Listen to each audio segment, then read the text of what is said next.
Estamos de volta. Hoje nós estamos falando sobre o livro Jesus, o Divino Amigo, um livro ditado pelo Espírito Irmão Virgílio. E nós estamos conversando com Antônio Demarque, que foi quem trouxe para nós, quem psicografou esse livro.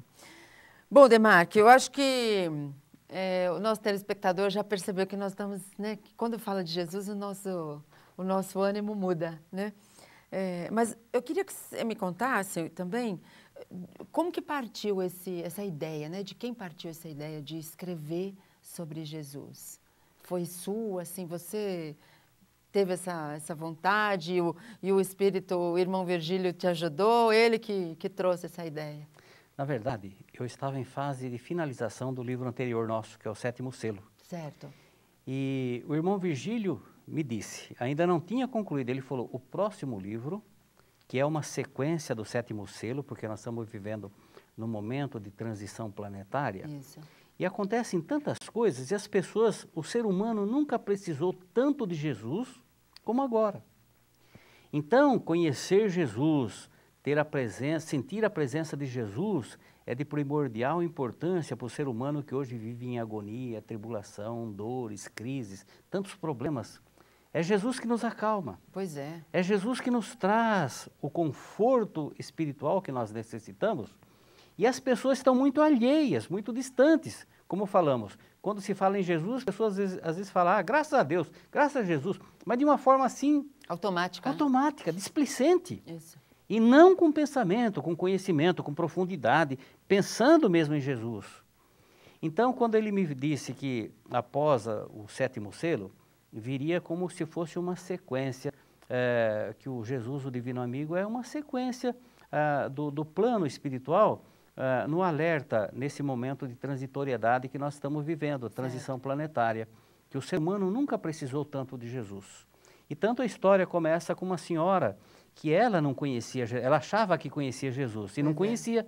Até que um dia ela ouviu alguém falando de Jesus com tanto entusiasmo que ela sentiu que quando ela conheceu Jesus realmente, de verdade, não da boca para fora, para ela foi um divisor de águas. A vida dela se tornou diferente. Então, o início do livro é para mostrar exatamente isso, que quando o ser humano realmente conhece Jesus, a vida fica diferente. Muda, né? A vida muda. E o livro faz assim uma trajetória, né? Conta a história, a trajetória de Jesus aqui entre nós, é isso, né? Basicamente. A partir do batismo, o objetivo dos bons espíritos não era entrar assim em conflito.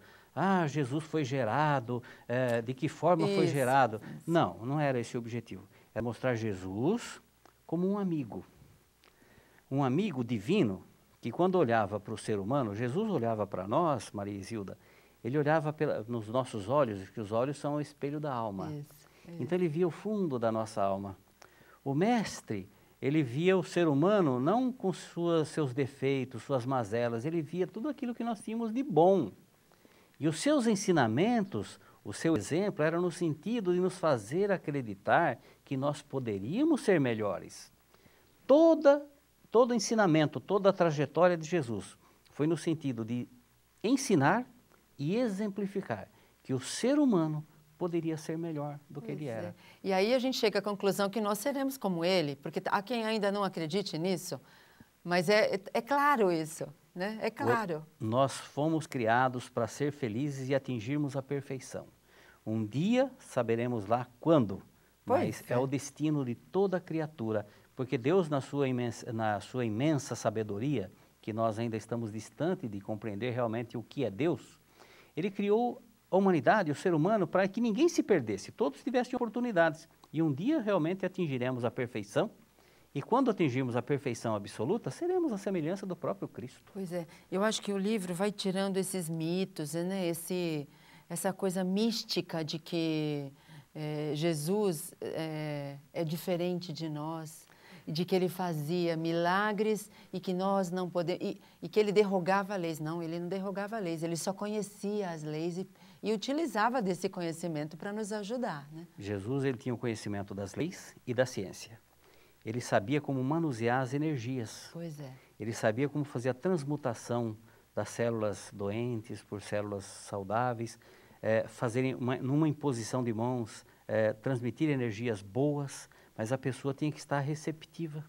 Por isso ele dizia, a tua fé te curou. E ao mesmo tempo merecer, né, Demarque? Porque se você ainda não aprendeu, não consertou tudo aquilo que não estava muito adequado, você ainda não tem o mérito para receber o benefício.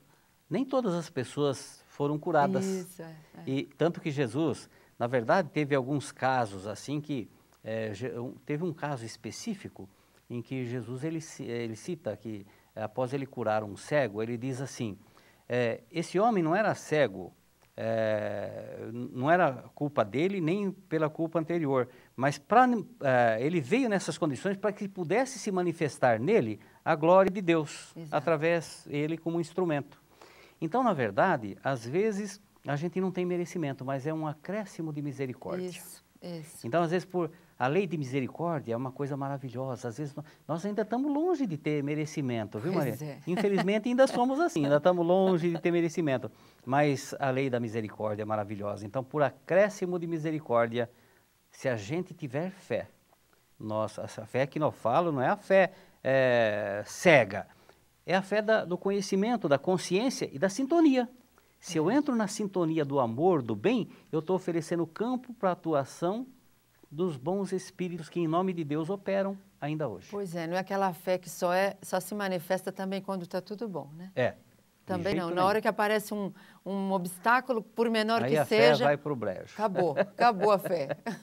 A revolta se mostra claramente, né? É verdade. Então, eu acho que é isso que é interessante. Jesus, ele está presente nos momentos bons, que nós também nos esquecemos de agradecer, né? E nos momentos de dificuldade, para nos carregar no colo mesmo. É bem aquela pegadas na areia, né? Carrega no colo. Não é? Isso exatamente. É muito bom. Na verdade, Jesus está sempre conosco. Nós é que não estamos com Jesus. Pois é, nós precisamos aprender isso. Porque não é difícil. Não é difícil estar com Ele. Né? Mas sabe o que é gostoso, que eu fico pensando, Marizilda?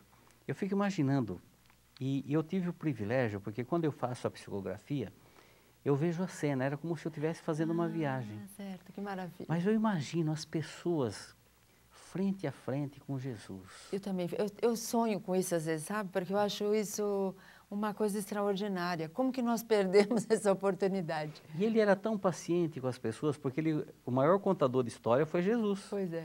Ele via a dificuldade que nós tínhamos em aprender, ele contava história, contava parábolas, ele pegava as crianças no colo, sem qualquer outro objetivo, porque hoje os políticos fazem isso também, né? Hoje o interesse é escuso. Jesus era diferente, por isso é o divino amigo. Pois é, muito bom. Nós vamos continuar falando dele mais um pouquinho daqui a pouco. Nós vamos agora a um breve intervalo e já voltamos.